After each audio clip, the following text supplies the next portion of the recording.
Sveiki! Ko gero jau kurį laiką girdite šnekant apie asmens atpažinimo ir dokumentų pasirašymo elektroninėje erdvėje galimybę. Ta padaryti galima ir su naujo pavyzdžio asmens tapatybės kortele. Jums tai reikės dviejų dalykų. Visų pirma, reikia kortelių skaitytuvo. Jų būna įvairių tipų. Beje, jei tokio skaitytuvo neturite, juo galite nemokamai naudotis mūsų šalies viešosiose bibliotekose. Antrasis dalykas – jūsų asmens tapatybės kortelė. Kiekvienoje nuo 2009 išduotoje kortelėje jau yra ir jūsų elektroninio parašo duomenys. Autentifikacija – tai asmens tapatybės patvirtinimas vienoje ar kitoje interneto svetainėje, teikiančioje elektroninės paslaugas.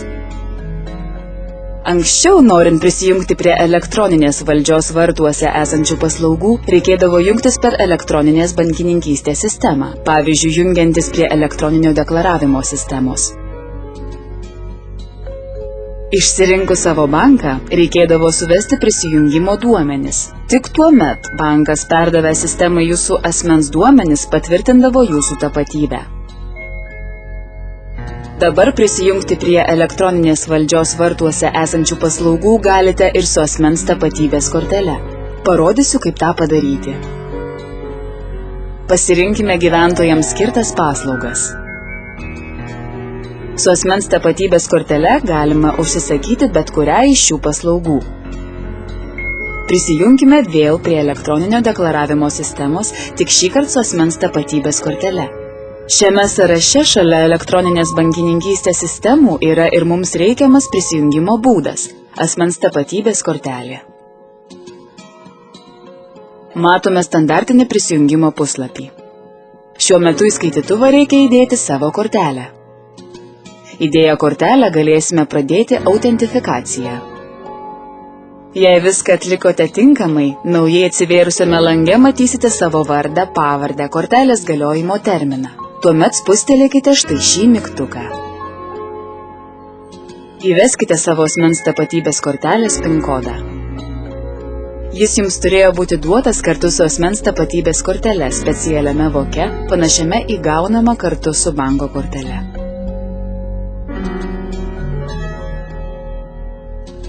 Viskas. Jau matome savo duomenis. Dabar jau galima užsisakyti norimas paslaugas. Spauskime pateikti. Tik nepamirškite baigę darbą atsijungti nuo sistemos.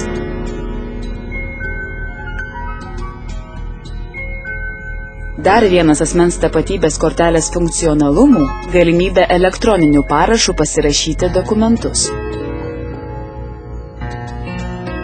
Teoriškai elektroniniu parašu galima patvirtinti bet kokio formato kompiuterinę bylą, netgi paveikslėlius ar garso įrašus. Tačiau dažniausiai elektroninio parašo prireikia tvirtinant įvairias sutartis, prašymus ar kitus dokumentus.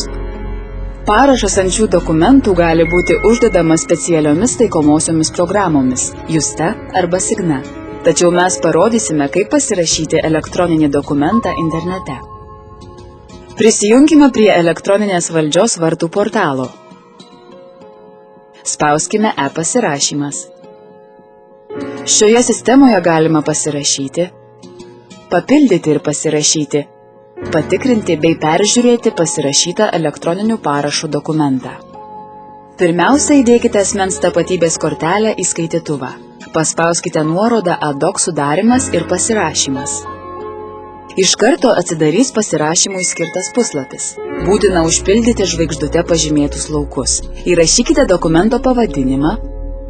Pasirinkite dokumento grupę. Nurodykite dokumentą sudarančiojo statusą. Vardą, pavardę. Asmens kodą įvesti neprivaloma. Tačiau, jeigu statusas būtų juridinis asmuo, reikėtų įvesti įmonės kodą. Įveskite adresą. Jeigu norite, kad programa įsimintų jūsų asmens duomenis, pažymėkite varnele čia. Bet saugumo dėliai nerekomenduočiau to daryti. Dabar jau galime tvarkyti dokumento turinio rinkmenas. Pasirinkite pagrindinį dokumentą. Atidarykite norimą pasirašyti failą. Jeigu jums pasirinkus failą išmeta pranešimą, kad pateiktas failas privalo būti konvertuotas, spauskite konvertuoti. Dabar jau galima tęsti. Kaip matote, pagrindinis dokumentas jau yra PDF formato. Pasirašyti galima ir vieną, ir kelis dokumentus iš karto. Pavyzdžiui, sutartį su priedais. Pridėję failą galime išsisaugoti dokumento ruošinį arba iš karto pasirašyti dokumentą.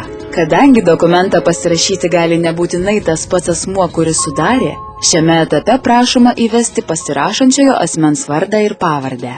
Pasirinkite parašo paskirtį ir eikime toliau. Šiame etape galima pasirinkti pasirašomus elementus. Viskas gerai, spauskite pasirašyti. Dabar reikės įvesti savo asmens tapatybės kortelės PIN kodą ir spustelėti mygtuką gerai. Kai sertifikatų lentelėje pamatysite savo vardą ir pavardę, spauskite pasirašyti. Štai, po kelių akimirkų dokumentas jau pasirašytas. Pasirašant, programa sukuria naują failą. Išsisaugokite jį savo kompiuteryje.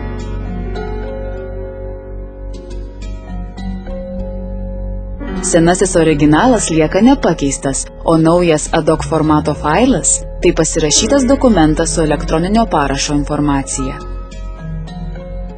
Šioje dalyje išsiaiškinsime, kaip peržiūrėti elektroniniu parašu pasirašytą dokumentą ir išsiaiškinti, ar dokumentas pasirašytas galiojančiu parašu.